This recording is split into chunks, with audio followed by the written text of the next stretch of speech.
Hello guys, कैसे हैं आप सब लोग। आई थिंक आप सब लोग बहुत अच्छे होंगे, बहुत अच्छे से अपनी लाइफ को एंजॉय कर रहे होंगे। तो चलिए आज हम फिर से एक नए टॉपिक पे बात करते हैं। आज बात करते हैं कि अच्छे लोगों की भगवान जी इतनी ज़्यादा परीक्षा क्यों लेते हैं, अच्छे लोगों के साथ ही क्यों हमेशा बुरा होता है। तो हम वीडियो को स्टार्ट करते हैं। तो इस बात का सबसे बड़ा जो मेन कारण होता है वो यही होता है कि जो भी हमारी लाइफ में होता है, ये बात हम सबको समझना बहुत ज़्यादा ज़रूरी है कि हमारी लाइफ में जो कुछ होता है वो हमारे अपने कर्मों के अनुसार ही होता है। भगवान जी का उसमें कोई रोल नहीं होता है। हम भगवान को बिना मतलब से ही दोष देते हैं कि भगवान जी ने हमारे साथ ये कर दिया, भगवान जी ने हमारे साथ वो कर दिया। भगवान किसी के साथ कभी बुरा नहीं करते हैं, क्योंकि वो उन सारे जो है उनके ही अपने बच्चे हैं। कोई अच्छा इंसान है वो भी उन्हीं का बच्चा है, और जो बुरा इंसान है वो भी उन्हीं का बच्चा है। सब हर एक इंसान के अंदर कोई बड़ा छोटा जैसा भी कोई भी इंसान होगा, जो कोई अच्छा है बुरा है, जैसा भी इंसान है, सबके अंदर भगवान का ही अंश है। भगवान का जो परमात्मा जो है उन्हीं का अंश है आत्मा के रूप में। तो फिर भगवान जी अपने ही अंश को कभी भी बुरा नहीं बोलते हैं, ना ही वो भगवान जी जो हैं अपने ही अंश को बुरा साबित करते हैं, या फिर वो अपने ही अंश के साथ कभी भी बुरा बिहेव नहीं करते हैं, ना ही वो अपने अंश को बुरा करने देते हैं। ये हमारी खुद की ही सोच होती है जो कि हम समझ नहीं पाते हैं। भगवान जी हमें बहुत सारे संकेत देते हैं हमें सही रास्ते पर आने के, जब हम कोई भी गलत काम कर रहे हैं। तो आप इस बात को नोटिस करना, जो लोग थोड़े से जागृत हैं वो लोग इस बात को समझ पाएंगे कि जब भी आप कुछ भी ऐसा काम करने वाले होंगे तब आपके अंदर से एक आवाज़ आएगी कि आपको ये नहीं करना है, लेकिन हम उस चीज़ को अनसुना कर देते हैं, हम उस चीज़ को समझते नहीं हैं। तो फिर इसमें भगवान का दोष कहाँ से आ गया, आप खुद सोच के देखिए। हम सिर्फ भगवान को हर चीज़ के लिए दोष नहीं दे सकते हैं, क्योंकि भगवान जी ने हम इंसानों को सबसे अलग बनाया है। सारे जितने भी जीव होते हैं उन सब से हमें अलग बनाया है, और सबसे ज़्यादा जो है दिमाग, जो बुद्धि है हमको ही दी है। हमारे पास बहुत सारी, हमारे पास हाथ पैर है, हमारे पास बहुत सारी हमारी इंद्रियां हैं, आँखें नाक कान सब कुछ है। और हमारे पास सबसे मेन बात, हमारे पास बहुत बड़ा दिमाग है, जिससे कि हम बहुत सारी चीज़ों को सोच सकते हैं, समझ सकते हैं, हम बोल सकते हैं, हम देख सकते हैं, हम कर सकते हैं चीज़ों को। लेकिन दूसरे जानवर ऐसे नहीं हैं, लेकिन कई बार वो भी हमसे ज़्यादा समझदार होते हैं।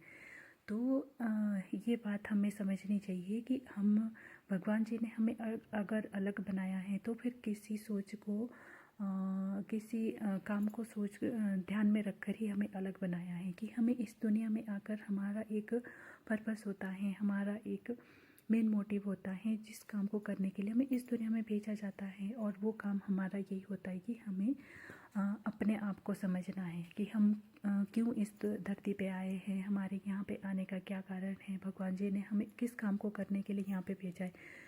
क्योंकि जब हम इस दुनिया में आते हैं तब हमारे सबके अपने अलग अलग काम होते हैं। तो फिर लेकिन यहाँ पे आकर जब हम यहाँ पे आते तो हम फिर दुनिया की मोह माया में उलझ कर रह जाते हैं, और फिर हम बहुत सारी चीज़ों को जो है भूल जाते हैं। हमें फिर याद नहीं रहता है कि हमारा क्या कॉन्ट्रैक्ट था, हमने कौन सा कॉन्ट्रैक्ट साइन किया है भगवान जी के साथ, जो कि हमें इस दुनिया में आकर पूरा करना है। और हम इस चीज़ को भूल जाते हैं, और फिर बाद में जब हम फिर गलत रास्ते पर चले जाते हैं, और फिर हम बहुत सारी ऐसी चीज़ें कर लेते हैं जो कि हमारे लिए बिल्कुल भी सही नहीं है। तो फिर उससे क्या होता है कि हमारी लाइफ जो है थोड़ी सी उथल पुथल होने लगती है, मतलब थोड़ी सी इनबैलेंस होने लगती हैं। तो जब हमारी लाइफ थोड़ी सी बैलेंस में नहीं रहती है, तब हम कहीं ना कहीं भगवान जी को ही दोष देना स्टार्ट कर देते हैं, जो कि बिल्कुल गलत है। कुछ लोग तो ऐसे होते हैं कि जिन्होंने कभी भगवान के सामने हाथ भी ना जोड़े होंगे, वो लोग भी भगवान जी से शिकायत करते हैं। तो ये बात बहुत ज़्यादा गलत है। अगर हम उनसे कुछ चाहते हैं तो हमें उन्हें देना भी होता है, ये प्रकृति का नियम है। अगर हमें कुछ चाहिए तो हमें उसके बदले में कुछ देना होता है। तो फिर जब हमें कोई अच्छी चीज़ कोई चाहिए, हमारी अच्छी कोई विश है, हम उसको पूरा करवाना चाहते हैं, तो हमें उसके लायक बनना है। पहले हमें खुद को उसके लायक बनाना है, तभी जाके हम वो चीज़ हमें मिल सकती है। अगर हम खुद को मतलब हम खुद को कोई कष्ट नहीं देना चाहते, और हम कोई काम करना नहीं चाहते हैं, और हम चाहते हैं कि हमारी सारी विश पूरी हो जाए, ऐसा नहीं हो सकता है। हमें हर एक चीज़ के लिए हमें कर्म करना पड़ता है। तो हमारा सबसे ज़्यादा जो मेन है हमारा कर्म मायने रखता है। हमारा जिस तरह का कर्म है, हमने पिछले जन्म में जो कर्म किए होंगे वो भी सारे हमारे इस जन्म में आते हैं। अगर हमने कोई बुरा कर्म किया होगा तो उसका भी हमें फल मिलता है। अगर हमने अच्छा कर्म किया होगा तो फिर इस जन्म में आकर अगर हमने कुछ गलत कर्म कर भी लिए हैं तो भी हमारे साथ अच्छा ही होगा, जब तक हमारे पिछले जन्म के अच्छे कर्म हैं। तो फिर हमें इस बात को ध्यान में रखना चाहिए कि हमारी लाइफ में सबसे ज़्यादा मेन जो रोल निभाते वो हमारे कर्म हैं, और उसी के अनुसार ही हमें फल मिलता है। भगवान जी कहते हैं कि मैं जो तुम्हारे साथ घट रहा है उसमें मेरा कोई रोल नहीं है। तुम जो करोगे तुम्हें वही मिलेगा। जो जैसा तुम कर्म करोगे तुम्हें फल वैसा ही मिलेगा।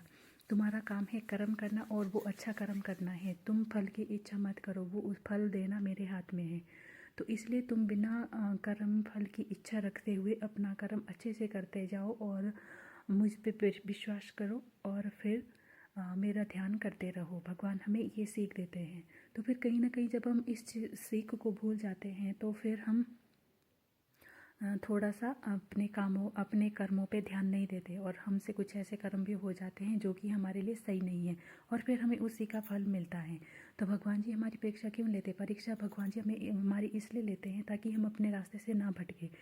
हम लोग जो है हम अपने जो हमारा पर्पस है वो हमें याद दिलाते हैं। वो हमें कैसे याद दिलाते हैं? जब हमें कोई ना कोई हमारे पास कोई संकट आ रहा है, कोई भी हमारे पास थोड़ी मुसीबत आ रही है, तो पहले भगवान जी हमें छोटी छोटी चीज़ों से ही हमें अवेयर करवाते हैं कि तुम जो कर रहे हो वो गलत है, लेकिन हम नहीं समझ पाते हैं। तो इसीलिए हमारी लाइफ में जो है दुख तकलीफ़ें आती हैं। और जब हम लोग मतलब सुधर जाते हैं, मान लो हमने पिछले जन्म में कुछ भी बुरा किया हो और फिर इस जन्म में आकर हम लोग अच्छे बने हैं, अच्छे इंसान बने हैं, और अब हम अच्छा कर्म कर रहे हैं।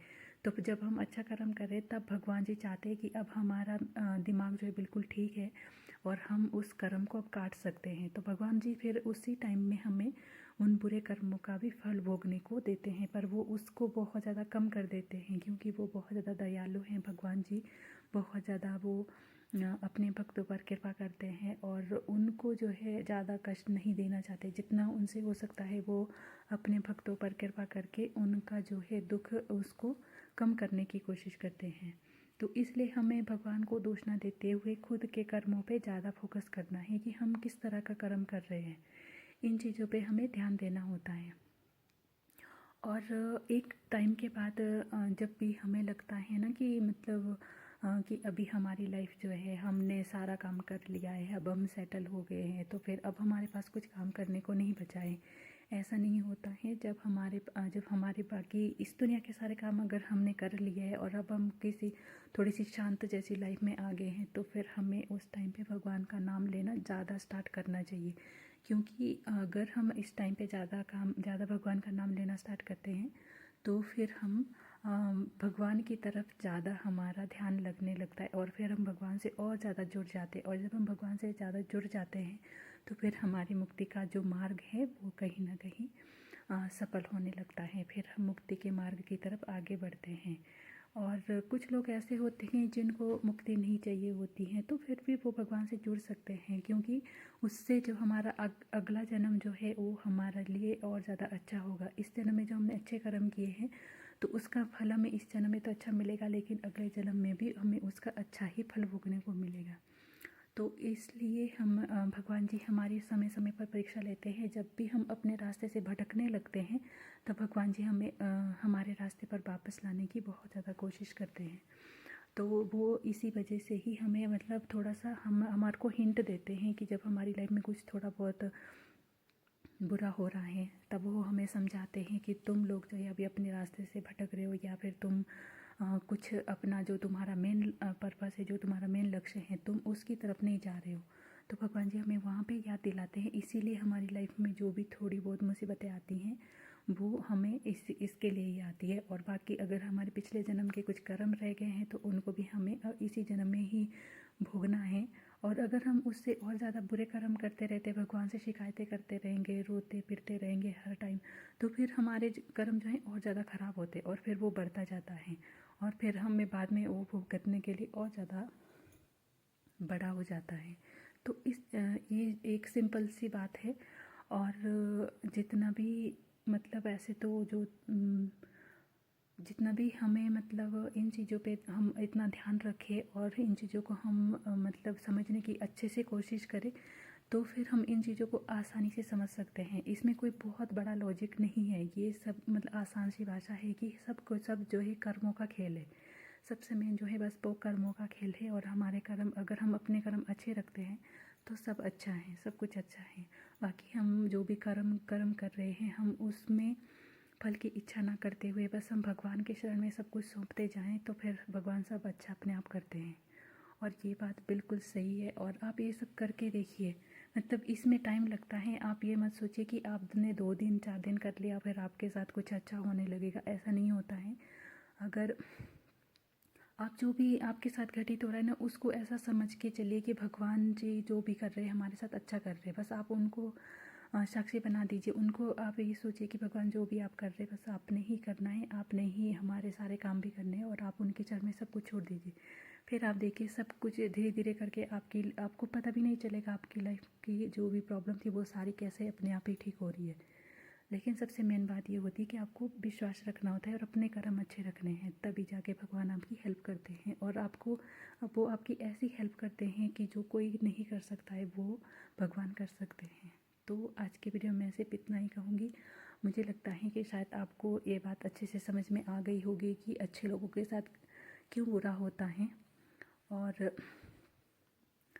तो अगर आपको समझ में आ गया है तो प्लीज़ मेरी वीडियो को लाइक करें, शेयर करें, और मेरे चैनल को सब्सक्राइब करें। जिन्होंने मेरे चैनल को सब्सक्राइब किया हुआ है उनको दिल से थैंक यू। आप हमेशा हैप्पी रहिए, आगे बढ़ते रहिए और अपनी लाइफ को अच्छे से एंजॉय करिए। Thank you so much. और भगवान जी का नाम लेना हमेशा याद रखिए, और दूसरों को भी भगवान जी के नाम का दूसरों के साथ भी प्रचार करते रहिए। Thank you so much.